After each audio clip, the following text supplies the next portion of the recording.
As Director of Social and Behavioral Services, it was my responsibility to assess and determine patients' needs and see what I could do to improve each patient's stay. Who knew that this time the patient would help me? For years I had seen him, a young boy in a wheelchair. He attended the same school as my children. He rode the fire truck in every parade. He was at sporting events and clinic appointments, seemingly everywhere. One day I received a call that this young man would be admitted to restorative care for a short stay. He needed IV medications and therapy. It was time for me to get to work. No one could have predicted that weeks would turn to months and his restorative care would become comfort care. Also unforeseen was the moment I stopped seeing this young man as a patient and began to see him as a friend. Because of his disability, his words were few, but after a short time I easily understood him. His smile lit up the room.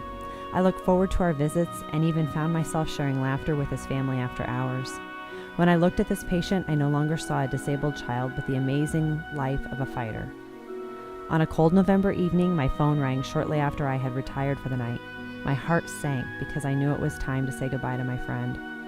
As I drove to the hospital, the air was crisp and the sky clear. In front of me was the moon, with a star beaming bright by its side. Peace surrounded me like a warm blanket. When I entered my friend's room, I was calm and able to think clearly. I brushed the hair away from his eyes, held his hand in the hand of his mother. I prayed that he would see the same bright star I did, and that this star would lead him to his new home in heaven. Just as important as the lessons we learn in the classroom are the ways we grow up as people, the friendships we form, and the deeper understanding we acquire for ourselves and others. It is said that we begin to die the day we were born. However, I began to live the day one of my patients died. I no longer see my position as a job, but as a celebration of milestones. I look forward to a new horizon, never to forget what brought me this far.